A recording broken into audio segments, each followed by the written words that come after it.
Assalamualaikum warahmatullahi wabarakatuh.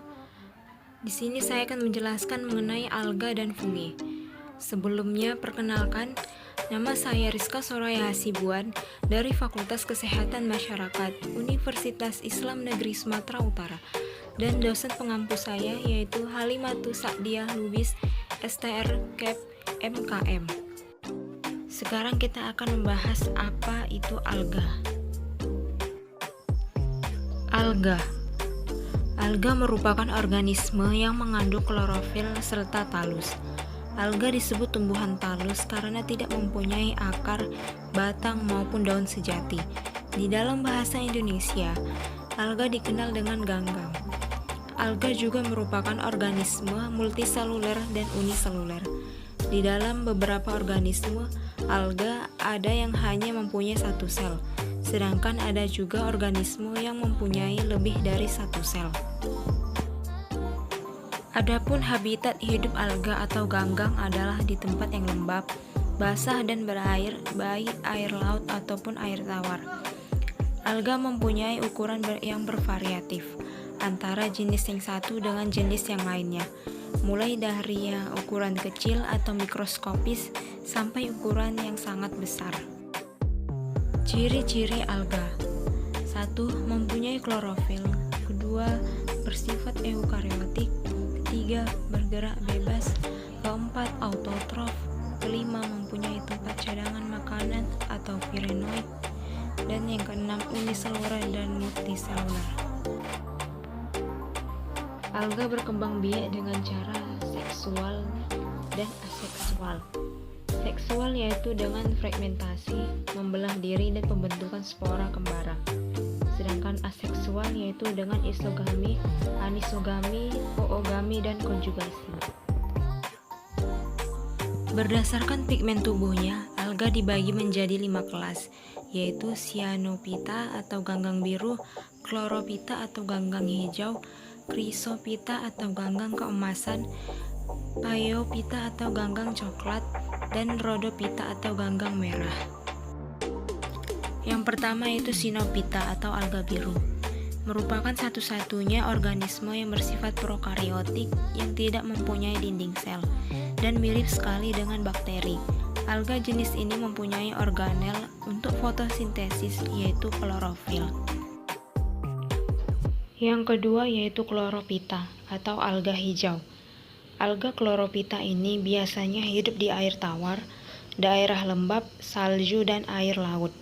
Chlorophyta ini mempunyai dinding sel berlendir yang di dalamnya mengandung selulosa sehingga strukturnya licin.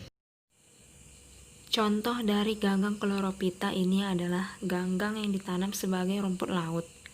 Ganggang satu ini mempunyai tubuh bulat dengan kloroplas yang bentuknya hampir mirip mangkuk atau lonceng. Dan yang ketiga yaitu chrysophyta atau alga keemasan. Chrysophyta atau alga keemasan ini mempunyai habitat hidup di air tawar dan hanya mempunyai satu sel atau uniseluler, hidup secara berkoloni, dan dinding selnya mengandung silika. Ganggang chrysophyta ini mempunyai peranan yang sangat penting di dalam ekosistem laut karena ia merupakan bagian dari jenis organisme plankton atau yang biasa disebut dengan fitoplankton. Fitoplankton juga berperan sebagai produsen utama untuk trofik yang Kemudian yang keempat yaitu phaeophyta atau ganggang coklat. Ganggang phaeophyta berwarna kecoklatan karena mempunyai pigmen yang biasa disebut fukosantin. Selain itu, phaeophyta mempunyai beberapa ciri umum, yaitu eukariotik, multiseluler, bersifat autotrof, dan sebagainya. Ganggang jenis ini mempunyai beberapa peranan penting bagi kehidupan, yaitu menghaluskan bahan pada industri tekstil, pengental bahan pada pewarnaan, industri percetakan. Dan yang kelima adalah rhodophyta atau alga merah. Alga merah adalah salah satu filum dari alga yang berdasarkan pada warnanya. Warna merah yang terdapat pada Rhodophyta disebabkan karena jumlah pigmen phycoerythrin yang banyak. Pada umumnya, Rhodophyta multiseluler dan berukuran besar atau makroskospis. Panjang alga yang satu ini umumnya berkisar 10 cm sampai 1 meter. Adapun manfaat dan peranan alga. Yang pertama, sebagai bahan makanan. Alga banyak dimanfaatkan sebagai bahan makanan untuk manusia. Dan yang kedua, sebagai sumber utama energi makanan. Alga bisa menjadi salah satu dari sumber penghasil primer bahan organik bagi ekosistem yang ada di daerah perairan. Dan yang ketiga yaitu sebagai pembuatan pupuk. Alga bisa dijadikan sebagai bahan pembuatan dari pupuk.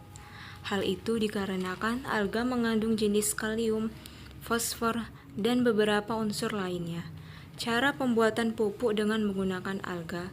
Caranya dengan mencampurkan makroalga menggunakan berbagai bahan organik lainnya. Yang keempat yaitu sebagai makanan ternak. Alga juga bisa bermanfaat sebagai makanan bagi hewan ternak di negara-negara maritim. Alga juga bisa dikonsumsi dengan cara diolah terlebih dahulu maupun dikonsumsi secara langsung. Yang kelima yaitu sebagai bahan obat-obatan dan antibiotik. Alga dapat diproses pembuatan antibiotik dan obat-obatan. Selain itu, jenis alga yang lain dapat berfungsi sebagai pengobatan beberapa penyakit tubuh, seperti ginjal, kandungan kemih, dan paru-paru. Dan alga juga bisa mencegah kanker. Sebuah studi ada yang membuktikan bahwa alga hijau bisa memperlambat pertumbuhan sel kanker dan bisa menjadi pengobatan kanker secara alami. Kemudian kita akan membahas mengenai fungi.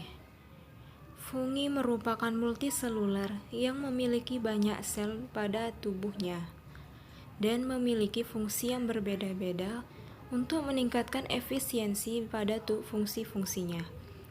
Jamur atau fungi ini hidupnya di tempat-tempat yang berlembab, seperti air laut, air tawar, di tempat yang asam dan bersimbiosis dengan ganggang. Adapun ciri-ciri fungi. Yang pertama, tidak memiliki klorofil dan bersifat heterotrof. Yang kedua, hidup menjadi saprofit, parasit, dan simbiosis.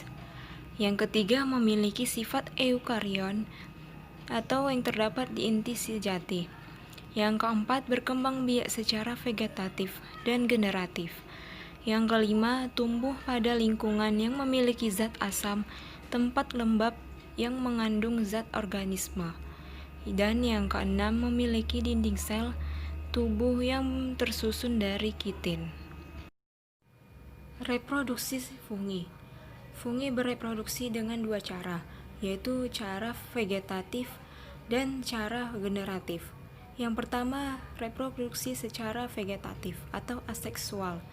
Reproduksi dengan vegetatif pada jamur yang bersel satu dilakukan dengan cara yang pertama fragmentasi atau pemutusan hifa. Potongan hifa yang terpisah kemudian akan tumbuh menjadi jamur baru.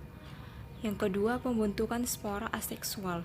Spora aseksual bisa berupa sporangispora atau conidospora. Kemudian reproduksi secara generatif atau seksual.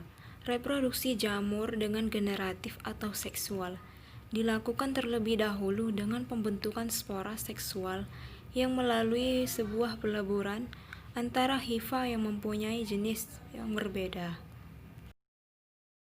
Kemudian ada beberapa klasifikasi pada fungi. Yang pertama yaitu zygomicota. Zygomicota merupakan suatu organisme yang membentuk spora berdinding tebal yang disebut zygospora. Organisme ini pada umumnya tumbuh dan hidup pada daratan sebagai saprofit yang tidak memiliki klorofil. Dan yang kedua yaitu ascomycota.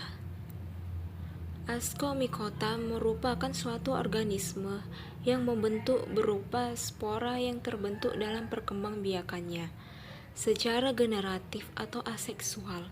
Spora ini terbentuk dalam sel gelembung dan berwujud seperti kantung yang disebut sebagai ascus, dan spora yang dihasilkan disebut dengan ascospora. Dan yang ketiga yaitu Basidiomycota. Basidiomycota memiliki bentuk tubuh yang besar atau makroskopis. Basidiomycota berkembang biak secara vegetatif dengan membentuk fragmentasi hifa, sedangkan pada perkembangbiakannya yang secara generatif dengan membentuk basidiospora pada basidium. Adapun manfaat fungi atau jamur bagi kesehatan. Yang pertama, jamur dapat memperkuat sistem kekebalan tubuh. Yang kedua, menghambat pertumbuhan sel kanker. Yang ketiga, menurunkan kolesterol tinggi. Dan yang keempat, sehat bagi jantung. Adapun resiko dan bahaya yang mungkin terjadi akibat memakan jamur. Pertama yaitu keracunan. Akibat keracunan akan mengakibatkan seperti mual, muntah, dan diare. Yang kedua yaitu meningkatkan resiko berbagai penyakit seperti penyakit lupus, asma, dan rematik. Yang ketiga yaitu psikosis seperti halusinasi. Dan yang keempat akan mengakibatkan alergi seperti infeksi paru-paru dan asma. Sekianlah penjelasan dari saya mengenai alga dan fungi. Apabila ada kesalahan kata, mohon dimaafkan. Terima kasih. Wassalamualaikum warahmatullahi wabarakatuh.